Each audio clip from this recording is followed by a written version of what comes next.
सुदामा कृष्ण चरित्र कथा। उज्जैन अवंती में स्थित ऋषि संदीपनी के आश्रम में बचपन में भगवान कृष्ण और बलराम पढ़ते थे। वहाँ उनके कई मित्र में से एक सुदामा भी थे। सुदामा श्री कृष्ण के खास मित्र थे। वे एक गरीब ब्राह्मण के पुत्र थे। सुदामा और श्री कृष्ण आश्रम से भिक्षा मांगने नगर में जाते। आश्रम में आकर भिक्षा गुरु माँ के चरणों में रखने के बाद ही भोजन करते थे, परंतु सुदामा को बहुत भूख लगती थी तो वो चुपके से कई बार रास्ते में ही आधा भोजन चट कर जाते थे। एक बार गुरु माँ ने सुदामा को चने देकर वहाँ कहा कि इसमें से आधे चने श्री कृष्ण को भी देना और तुम दोनों जाकर जंगल से लकड़ी बीन लाओ। फिर दोनों जंगल में लकड़ी बीनने चले गए। वहाँ बारिश होने लगी। तभी दोनों एक शेर को देखकर वृक्ष पर चढ़ जाते हैं। ऊपर सुदामा और नीचे श्री कृष्ण। फिर सुदामा अपने पल्लू से चने निकालकर चने चबाने लगता है।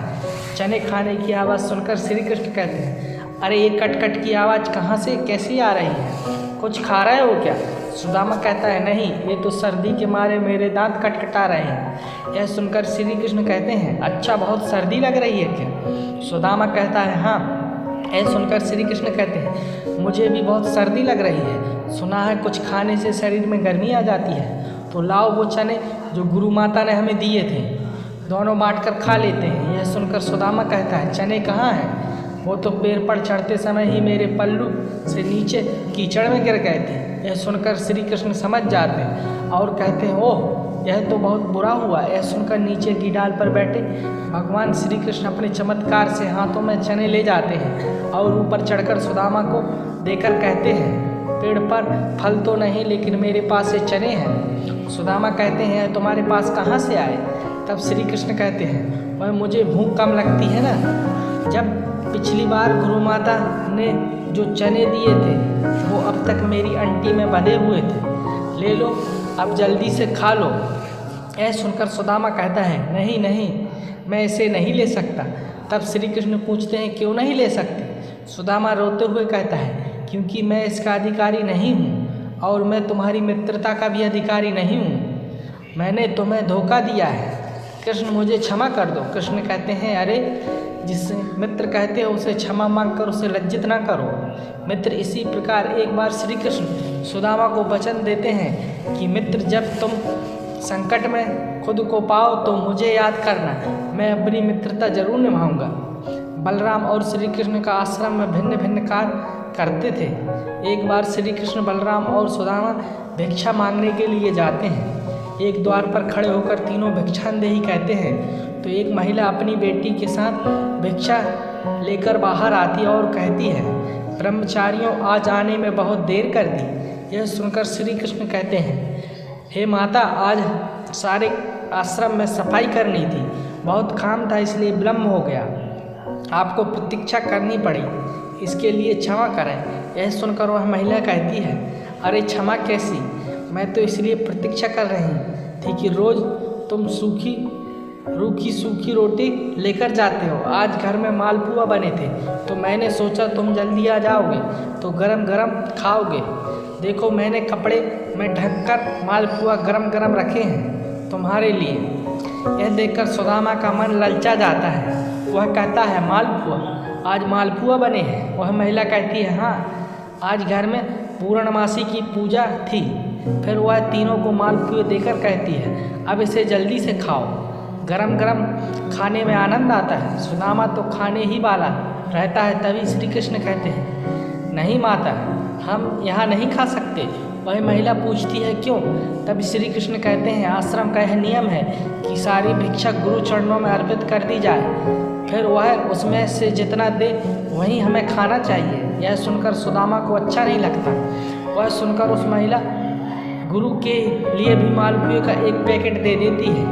अब उन तीनों के पास 4 पैकेट हो जाते हैं। फिर तीनों वहाँ से चले जाते हैं। रास्ते में एक नदी के किनारे रुककर बलराम और श्री कृष्ण हाथ मुँह धोने जाते हैं। इसी दौरान सुदामा मालपुए निकालकर चुपचाप खाने लगता है। तभी श्री कृष्ण उसे मालपुए खाते हुए देख लेते हैं और मुस्कुरा देते हैं। फिर वह चुपचाप उनके पास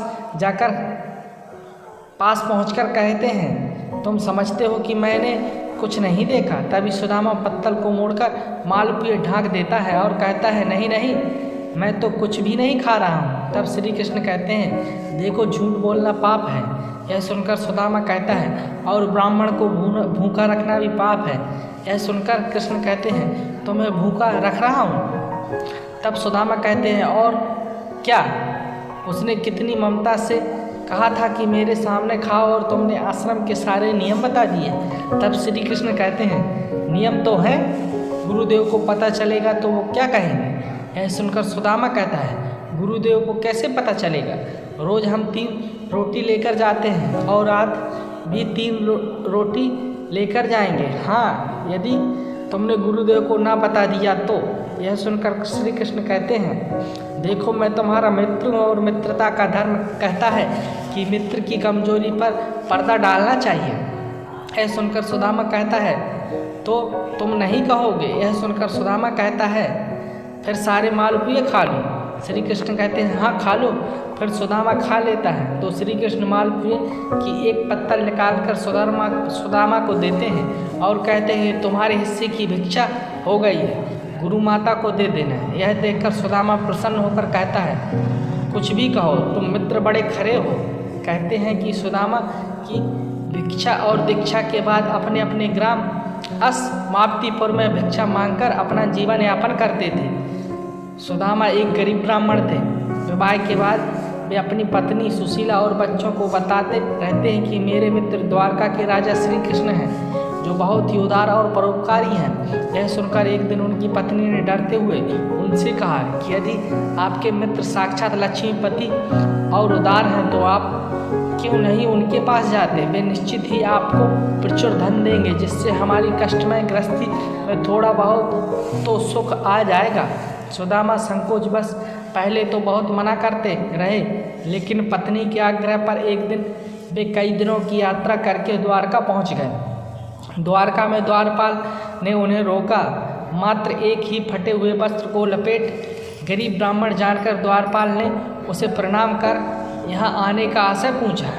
जब सुदामा ने द्वारपाल को बताया कि मैं श्री कृष्ण का मित्र हूँ, तो द्वारपाल तो आश्चर्य हुआ। फिर भी उसने नियम अनुसार सुदामा जी को वहीं ठहरने को कहा और खुद महल में गया और श्री कृष्ण से कहा, हे प्रभु, एक दुर्बल ब्राह्मण आपसे मिलना चाहता है, जो आपको अपना मित्र बताकर अपना नाम सुदामा बतलाता है। द्वारपाल के मुख से सुदामा नाम सुनकर प्रभु सुधबुध खोकर नंगे पैर ही द्वारका की ओर दौड़ पड़े।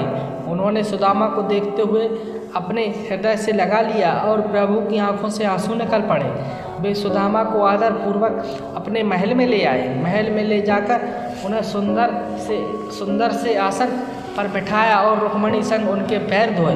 कहते हैं कि प्रभु को उनके चरणों धोने के लिए जल की आवश्यकता ही नहीं पड़ी। उनकी दीनता और दुर्बलता देखकर उनकी आंखों से आंसू की धार बहने लगी। स्नान भोजन आदि के बाद सुदामा को पलंग पर बिठाकर श्री कृष्ण उनकी चरण सेवा करने लगे और गुरुकुल में बिताए हुए दिनों की बातें करने लगे। बातों ही बातों में यह प्रसंग आया कि किस तरह दोनों मित्र वन में सविदा लेने गए थे और रास्ते में मूसलाधार वर्षा होने लगी, तो दोनों मित्र एक वृक्ष पर चढ़कर बैठ गए। सुदामा के पास एक पोटली में दोनों के खाने के लिए गुरु माता ने कुछ चने थे, किंतु वृक्ष पर सुदामा अकेले ही चने खाने लगे।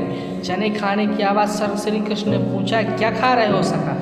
सुदामा ने यह सोचकर झूठ बोल दिया कि कुछ चने कृष्ण को भी देने पड़ेंगे। उन्होंने कहा, कुछ नहीं खा रहा हूँ, यह तो ठंड के मारे मेरे दांत खटखटा रहे हैं। इस प्रसंग के दौरान ही श्री कृष्ण ने पूछा, भाभी ने मेरे लिए कुछ तो भेजा होगा? सुदामा संकोच बस एक ही पोटली छिपा रहे। भगवान मन में ही हंसते, उस दिन के चने छिपाए थे तो आज पोटली छिपा रहे हो। फिर भगवान ने सोचा कि वो मुझे नहीं देता है, मैं भी उससे कुछ नहीं देता, लेकिन मेरा भक्त है, अब इससे छीनना ही पड़ेगा। तब उन्होंने चावल की पोटली छीन ली और सुदामा के प्रारंभ कर्मों को क्षीण करने हेतु चावल को बेहद चाव से खाया था। फिर सुदामा ने अपने परिवार आदि के बारे में बताया, लेकिन अपनी दरिद्रता के बारे में कुछ नहीं बताया। अंत में प्रभु ने सुदामा को सुंदर सैया पर सुलाया। फिर दूसरे दिन भरपेट भोजन कराने के बाद सुदामा को विदाई दी। किंतु विदाई के दौरान उन्होंने कुछ भी नहीं दिया। रास्ते में सुदामा सोचते रहे कि हो सकता है उन्हें इसी कारण से धन नहीं दिया गया हो कि कहीं उनमें अहंकार ना आ जाए। जब सुदामा अपने घर पहुँचे तो देखा उनकी कुटिया के स्थान पर एक भव्य महल खड़ा है और उनकी पत्नी स्वर्ण आभूषणों से लदी हुई थी तथा सेवकाओं से घिरी हुई है। यह दृश्य देखकर सुदामा की आंखों में आंसू निकल आए और वे सदा के लिए श्री कृष्ण की कृपा से अभिभूत होकर उनकी भक्ति में लग गए। बोलो जय श्री कृष्ण।